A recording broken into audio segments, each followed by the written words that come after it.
Clube é Petrolina, a cidade que orgulha todos nós. Prefeitura de Petrolina, orgulho de Pernambuco. Programa Jornal da Manhã. Apresentação Cristiano Bassam.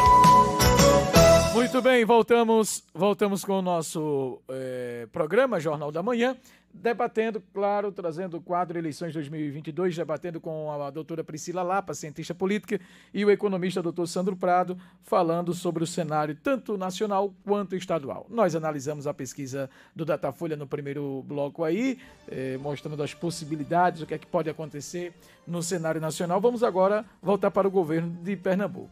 E eu queria começar ouvindo os senhores, tanto a doutora Priscila quanto o professor Sandro Prado, acerca dessa ideia de não participar de debates. A Marília Arraes vem sendo criticada pela não participação pelo menos o da TV Nova não foi, algumas entrevistas foram canceladas e a Marília tem resistido a essas entrevistas. Isso é uma estratégia acertada em tempos de redes sociais? Doutora Priscila Lapa.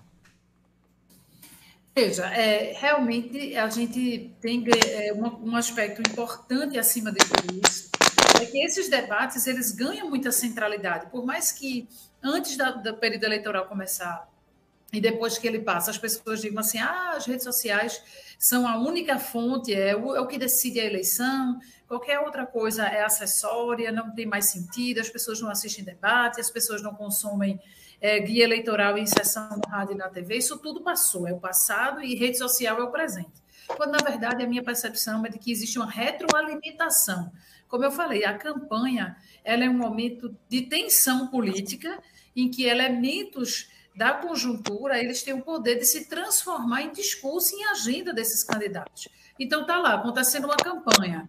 Durante a campanha aconteceu um atentado, como, por exemplo, aqui o exemplo do que aconteceu, lamentavelmente, na Argentina ontem. Isso acaba virando um tema, uma agenda, porque é um fato externo sobre o qual os candidatos precisam se posicionar. Então, os debates têm sim essa relevância, porque é nesses debates que esses pontos da agenda da sociedade, do que está rolando na sociedade, eles são processados pelos candidatos e o eleitor tem a oportunidade de entender esses posicionamentos. Além do que, esses debates, eles alimentam os conteúdos que vão para essas redes também. Então, o debate ganhou, nesse contexto de 2022, uma centralidade importante, porque em 2018 a gente ficou meio desnorteado com isso tudo. Foi um processo eleitoral tão atípico, e 2020 também, em razão da pandemia, que a gente foi perdendo um pouco as referências. Em 2022, a gente meio que volta para a normalidade do processo de fazer uma campanha eleitoral, tanto do ponto de vista presidencial quanto para governo do Estado, e aí os debates voltam a ganhar essa força de agenda, de dizer assim, é relevante a existência do debate, é relevante também quem vai e quem não vai, e o quanto isso repercute na formação da imagem desses candidatos. Ainda outro aspecto que eu destacaria é que os debates não estão sendo feitos apenas pelos sistemas de comunicação, mas também pelos setores produtivos. Tem debate na FIEP, tem debate na FEComércio, tem debate ligado ao setor agrário. Então, isso significa que as pessoas estão querendo levar o nível do debate eleitoral das campanhas um pouco para cima, entender o que, de fato, esses candidatos pensam e propõem para a sociedade. Feita essa observação, essa questão da ausência de uma candidata dá um esvaziamento no debate. Eu escutei o debate inteiro, fui uma das comentaristas em uma das emissoras, e, de fato, o debate fica um pouco esvaziado, porque você tem uma candidata que está sendo posicionada pelo eleitor como favorita até o momento. E a ausência dela deixa dúvidas sobre de onde viria esse favoritismo. Para as pessoas que já escolheram aquela candidata, confirmar a sua posição, dizer, está vendo, ela arrasou, ela foi bem, ela pensa isso, ela pensa aquilo, ou para aqueles que podem se decepcionar com o desempenho dela, ou que não ia votar nela, ou os que iam, mas que observam que o desempenho dela foi abaixo do esperado. Né? Então, de todo jeito, fica um dissabor, e a própria ausência também do candidato Anderson Ferreira, que tem tentado polarizar e, de certa forma, é o palanque que reproduz em nível local essa polarização que acontece no âmbito nacional. Então, ela é ruim, ela é desconfortável, né, para a condução do debate, porque fica a sensação de que faltou algo, faltou alguém aqui para também contribuir. E na falta disso, o que é que aconteceu? Os candidatos voltaram a sua artilharia contra o candidato governista, né? Também era de se esperar. Eu acredito que mesmo que Marília Reis estivesse presente, essa tônica existiria, porque ela é o grande tema, o grande pano de fundo da eleição em Pernambuco hoje, é a avaliação negativa do governo atual. Então, isso estaria presente, mas ficou muito mais evidente. Inclusive, o candidato governista saiu um pouco da defensiva e também partiu para o ataque. Ele, né, se colocou em vários momentos, trazendo ingredientes para o discurso que até então não estavam presentes, colocando fragilidades da gestão em Caruaru, fragilidades da gestão em Petrolina, fazendo associação da imagem desses candidatos com o governo Bolsonaro, tentando polarizar. Isso foi um aspecto interessante do debate ontem, e, ao mesmo tempo, teve a revelação, eu acho, de dois aspectos. O candidato do PSOL, João Arnaldo, que até então não tinha tido tanto espaço assim quanto os outros para se colocar, ele mostra, também é um candidato que tem um discurso constituído, né, dentro da visão de mundo, obviamente, da qual ele faz parte, mas que ele conseguiu também participar ativamente do debate, com ideias, confrontando, né, trazendo um pouco da construção do seu partido. Isso foi um aspecto interessante.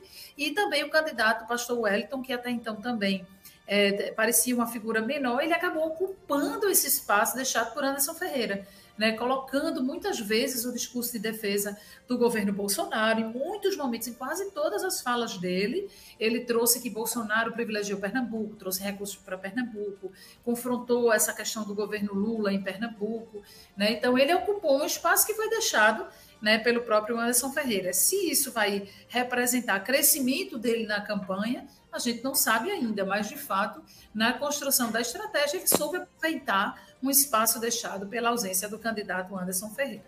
Professor Sandro Prado, acerta Marília Reis quando não vai ao debate? O Anderson também resolveu não ir. Será que é com medo que concentrem ali os ataques, a ligação dele com Bolsonaro? Como é que o senhor avalia isso? Complementando aí o que foi bem colocado pela doutora Priscila, há uma tendência de quem está consolidado na frente das pesquisas, não é por incapacidade de participar, né, de um debate político, mas estrategicamente é muito comum que essas pessoas faltem ao debate. Obviamente, embora isso seja uma estratégia política do partido, do candidato, quem perde, obviamente, é a população, porque está se acreditando numa pessoa, mas essa pessoa ela fica, obviamente, temerosa de participar, porque como está todo mundo de olho nesses votos, há uma tendência de quem está na frente da pesquisa sofrer uma artilharia muito pesada. Ou seja, as críticas seriam muito contundentes a Marília, tentariam desestabilizá-la a ponto dela não conseguir sair-se muito bem do debate. Esse não se sair muito bem representa a perda de votos. Então, quando você não vai ao debate, há uma proteção, já que você não é ali um candidato que precisa ganhar mais votos. Na verdade, hoje, Marília tenta manter esses votos para chegar, como dizem aí, chegando no segundo turno à frente das pesquisas. A gente presenciou também o Danilo, né, que quer esses votos, né, já que a imagem hoje de Marília está ligada, conectada a Lula, ao presidente da República. E também a gente tem aí Danilo, que precisa desesperadamente, agora nos últimos 30 dias, com toda a articulação que se tem com muitas prefeituras, com muito apoio, ele tem a máquina partidária e do Estado ao seu favor, e justamente ele tenta tirar votos de Marília para que ele possa estar aí presente nesse segundo turno. A gente tem Anderson, que está colado em Bolsonaro, ele tem crescido nas pesquisas por causa disso, ele tenta ser o representante bolsonarista aqui no estado de Pernambuco, já que ele está no PL, ele está no partido do presidente, e também ele tenta conservar isso. Olha, todos esses candidatos não são bolsonaristas, eu sou. E ele tenta herdar esses votos de Bolsonaro a ponto de poder ir também para o segundo turno com isso. Como Priscila colocou, nesse vácuo, como os outros candidatos não podem se colocar a favor de Bolsonaro explicitamente, como é o caso de Raquel, como é o caso de Miguel, veio o pastor Wellington, que é do PTB, aliado ao governo Bolsonaro, para se colocar como um representante bolsonarista na tentativa de crescer um pouco nas pesquisas, coisa também que fica um pouco difícil. João Arnaldo, do PSOL, também tenta, dentro dessa praia da esquerda, né, muito mais à esquerda do que o PT, que ele é candidato ao governo do PSOL, porém ele vai disputar justamente também esses votos de Marília, já que ele foi, nas eleições para prefeito, candidato a vice de Marília nas últimas eleições aqui para prefeito de Recife. Ele foi candidato a vice-prefeito e Marília prefeita. Então, todo mundo tenta aí crescer com isso. O que perde? O que perde é o debate programático, porque, na verdade, fica uma panaceia de críticas, todo mundo criticando ao outro, tentando desconstruir a imagem do outro, ao invés de apresentar para a população o que é mais importante, que é o planejamento, é o plano de governo. O que se pretende fazer, como se vai fazer, como que a gente vai reverter esses números tristes da economia pernambucana, principalmente quando a gente fala de desemprego. Então, faltou. É isso que a gente quer ver. As propostas, porém, Bassan, também, quando a gente analisa os planos de governo, principalmente dos candidatos como Marília, Danilo, Raquel, eles são muito próximos. Existem pequenas diferenças, mas são planos de governo que basicamente dão soluções muito parecidas. Como a gente tem muita candidato hoje forte na disputa pela segunda colocação e fica muito embolado, essa disputa em Pernambuco é a disputa que não está cristalizada. A gente realmente não pode dizer quem é que vai para o segundo turno aqui no estado. Então a gente espera que nesses próximos debates, que nessas próximas sabatinas, comece também a gente entender melhor o que é cada candidato, o que esse candidato realmente já fez, realmente se ele tem potencial, se ele tem equipe para conduzir a economia do estado, para tirar a gente desse atoleiro. É isso que o eleitor ele pretende. Esse primeiro debate que foi feito foi muito interessante. Eu acho que quem não viu deve vê-lo novamente, mas como a doutora Priscila colocou, muito estratégico, né, de se colocar e de tentar colar as eleições aí presidenciais dos candidatos, principalmente que tem a ganhar com isso. Aquele que quer sair fora desse discurso, que quer discutir o Estado, ele tenta minimizar essa influência nacional. E quem precisa disso vai aí simplesmente colar a imagem na tentativa de ser: eu sou representante bolsonarista em Pernambuco, eu sou representante de Lula de Pernambuco, e apenas por isso, apenas de ter sua imagem colada a eles, conseguirem aí os votos suficientes para ir ao segundo turno, já que dificilmente Pernambuco resolverá aí esse embate logo no primeiro turno. Nas eleições aí nacionais, a gente ainda tem a probabilidade, dependendo dos fatos que forem colocados na mesa aí nesses próximos dias, da gente resolver aí no primeiro turno. Mas em Pernambuco, dificilmente a gente terá aí a solução no primeiro turno. Então, é esperar, né, se vai haver uma desidratação de Marília a ponto dela não ir para o segundo turno, o que é muito difícil, mesmo ela tendo as ausências do debate. Então, enquanto ela estiver ausente e os números das pesquisas não representarem uma diminuição, eu acredito que vai ser a estratégia que ela vai utilizar, pelo menos aí nos próximos 15 dias, de continuar ausente aos debates, caso isso não faça com que ela perda aí os seus eleitores, os seus votos.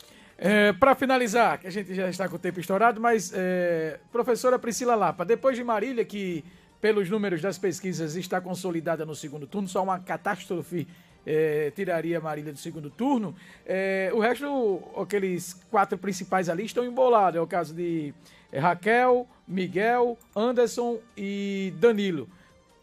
Qual a estratégia eles devem usar para ir para o segundo turno? Quais são os caminhos que eles devem tomar? Atacar o candidato do governo, tirar Danilo da jogada, ir para cima de Marília? O que é que vai ser o diferencial para que um desses candidatos chegue ao segundo turno? Excelente pergunta, né? Eu dei uma olhada ontem nos números do agregador de pesquisa que o Jornal do Comércio está fazendo, que o Sistema Jornal do Comércio está fazendo, e é muito interessante a gente observar como esse segundo turno tem chamado a atenção, aliás, de especialistas do Brasil inteiro, essa eleição em Pernambuco, por essa disputa do segundo turno. Não tem clareza nenhuma hoje, ninguém pode afirmar categoricamente o que é que vai acontecer em Pernambuco, a não ser uma certa percepção de que Marília já estaria consolidada como uma das que vai para o segundo turno. Dificilmente isso não vai acontecer. Agora, quem vai com ela é uma grande... não tem, né, com elementos na conjuntura que possam afirmar isso definitivamente. Agora, como você traz, a estratégia de bater, de todo mundo se colocar como antagonista do governo atual, o antagonista do PSB e de Paulo Câmara, não tem sido suficiente para desequilibrar a disputa. Essa é a questão, né? Então, como fazer para que... tem dois elementos aí, polarização nacional.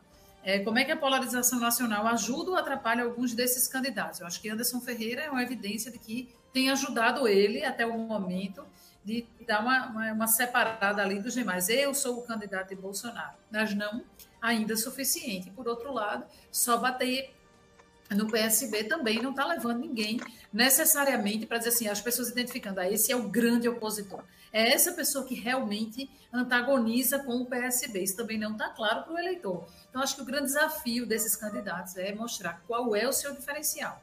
Por que eu sou diferente? Eu bato em Marília, eu bato em Danilo, eu bato em Paulo Câmara, eu não sou nem Lula nem Bolsonaro, mas qual é o meu diferencial? Por que eu devo ser a aposta do eleitor? Essa é a pergunta que cada um desses candidatos tem que responder nesse momento.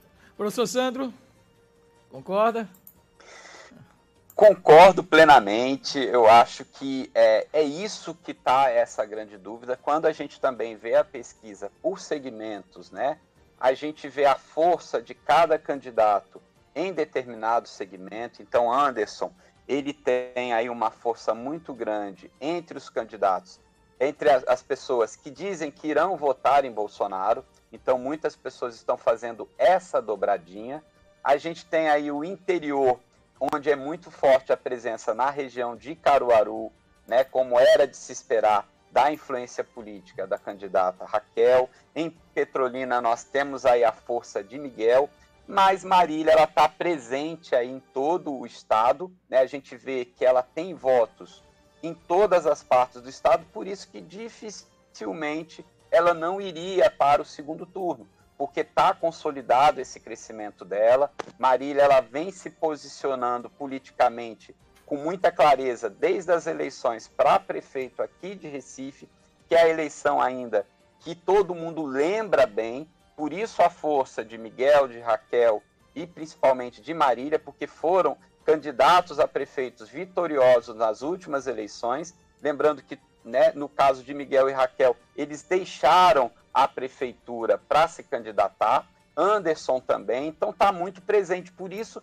que eles levam esse tipo de vantagem perante aí os demais concorrentes. Só que quando a gente vai ver, o outro concorrente que não tem isso, que não foi um candidato forte nas últimas eleições, é justamente Danilo. E Danilo herda todas as críticas ao governo do PSB. E isso é por quê? Porque o PSB está no governo há 16 anos. Então, quando a gente tem qualquer partido que esteja como um partido governista por muito tempo, há um desgaste que é extremamente natural.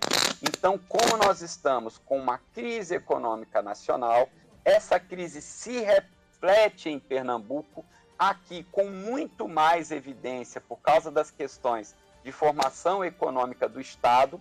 A gente vê que as pessoas estão insatisfeitas com as questões econômicas, com as questões políticas estaduais. A gente tem hoje um governador que não é nem de longe, né, uma pessoa tão carismática como era Eduardo. Então se perdeu esse carisma que é muito comum nas eleições pernambucanas. Por exemplo, Jarbas Vasconcelos era extremamente popular, era extremamente carismático. O pernambucano gosta desse estilo de governar, desse estilo mais povão. Como a gente hoje não tem um PSB que continuou nesse estilo, né, se tenta outras artimanhas, outros artifícios para que o seu representante possa estar aí no segundo turno nesses últimos 30 dias. Isso começa a se confundir também com a tentativa do crescimento das candidaturas ao Senado, né, que é uma outra coisa interessante, porque ele não exatamente está refletindo o que está acontecendo com a campanha para governador, ainda não se colou. Nas outras eleições isso era muito mais colado. Então a gente tem ainda esse outro fato, que é um fato muito interessante ainda, que vai aí contribuir muito também para as dobradinhas ou não, o que era comum pode não acontecer agora nessas eleições de 2022. Portanto, é momento realmente de quem está nos ouvindo, do eleitor, buscar mais informações, né? Ver os debates, entender que muita coisa é uma estratégia, mas que no final das contas a gente tem que votar naquela pessoa que nos parece mais capacitada para nos representar e que principalmente defende os nossos valores, o que nós pensamos sobre sociedade e que realmente possa contribuir aí para que a gente possa, né, realmente ter aí a felicidade nesses próximos 4 anos, que a gente possa ter aí decisões importantes para melhorar a vida da população, né? Então, é momento de reflexão nos últimos 30 dias para as eleições. Vamos embora? Acabou o programa.